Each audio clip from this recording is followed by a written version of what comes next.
Same conclusion. It's time to act. The witness sees our connection to each other as a weakness to exploit. It's counting on us not risking more lives in another attack. But if Amanda were here, I think she'd tell us it's time to play some offense. Mara's focusing all her energy directly through you, Guardian. We need you to blaze through the Ascendant Plane one last time. But it won't be without backup. We're all going. Mara says your power is strong enough to sweep us up in your astral wake. When you come out on the Shadow Legion flagship, we'll be right there with you. Lead the charge, Guardian. Let's finish what they started.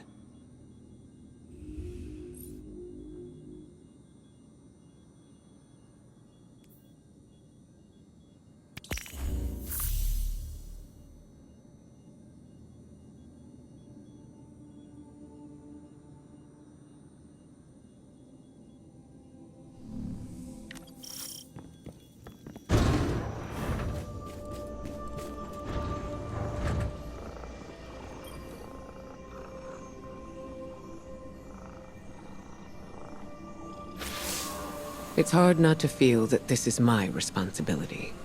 While we in the tower gathered intel and debated over what action to take next, Eris threw herself into a dangerous ritual of her own devising. She was audacious. And she was right. We had to accept Savathun's bargain. We must pursue the witness at any cost. But I didn't imagine we would risk Eris in the exchange. She remains herself. I recognize Eris when I look into her eyes. She wears her new form like a suit of armor, but she speaks of whispers calling to her from the deep, and I have no assurance she can resist them forever. You must embrace the Hive rituals as she did. Offer your tithes so that she may gain the power she desires, and quickly. Commit yourself to her, Guardian. I believe it is in everyone's best interest to keep her metamorphosis as brief as possible.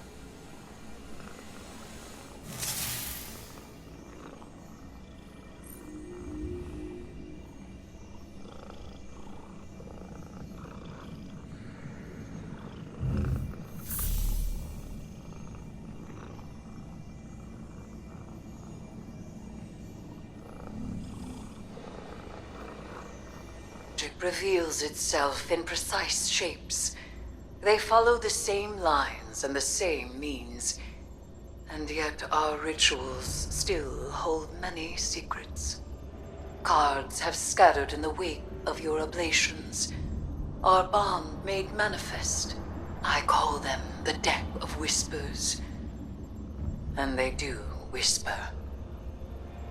Each of their ideograms appears to carry the weight of symbolism. Do not fault them for the forms they take.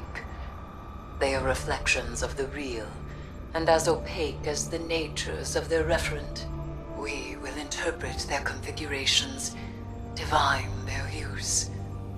They may hold many meanings, alone and in conversation, as with all Hive magic.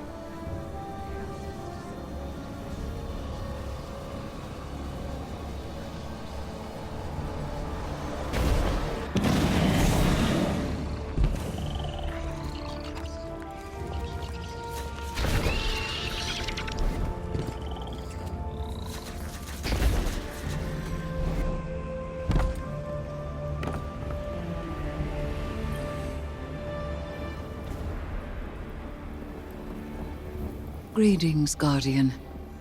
I am focusing my will, preparing myself to step into the ritual space once again.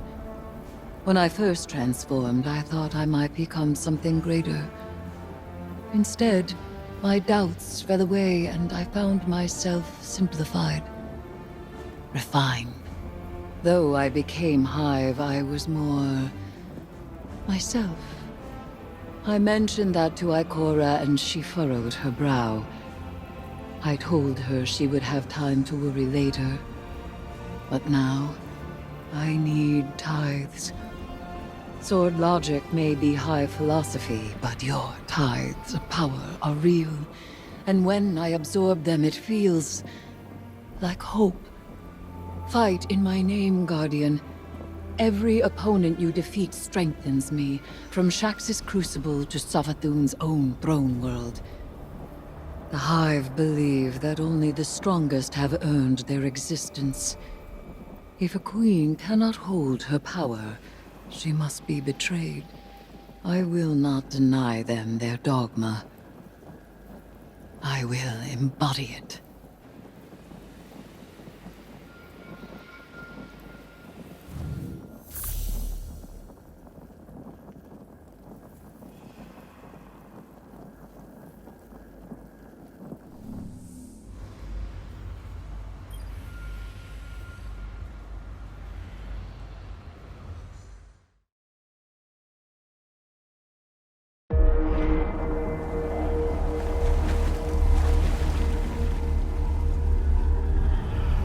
The sword logic. The impetus of the Hive.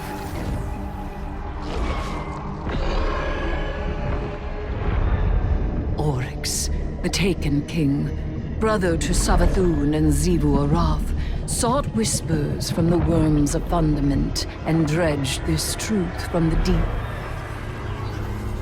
All things must prove their right to exist. The rest will die in terror. There is neither escape nor exemption. Simple, essential, beautiful to know. Oryx led his sisters down the bladed path. We have tested ourselves against horrors. We emerge changed. Through this, we become stronger. We become free. We will avail ourselves of our enemy's tools.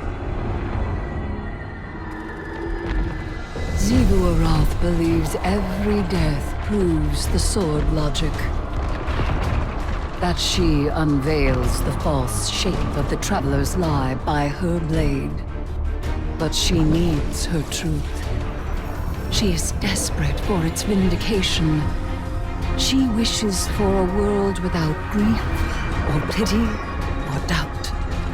Not baleful, not beautiful. A childish cry. The Hive call us liars, the unfree, deniers of the all-edged truth. But I take the power the sword logic offers not out of desperation, but desire. For Crota.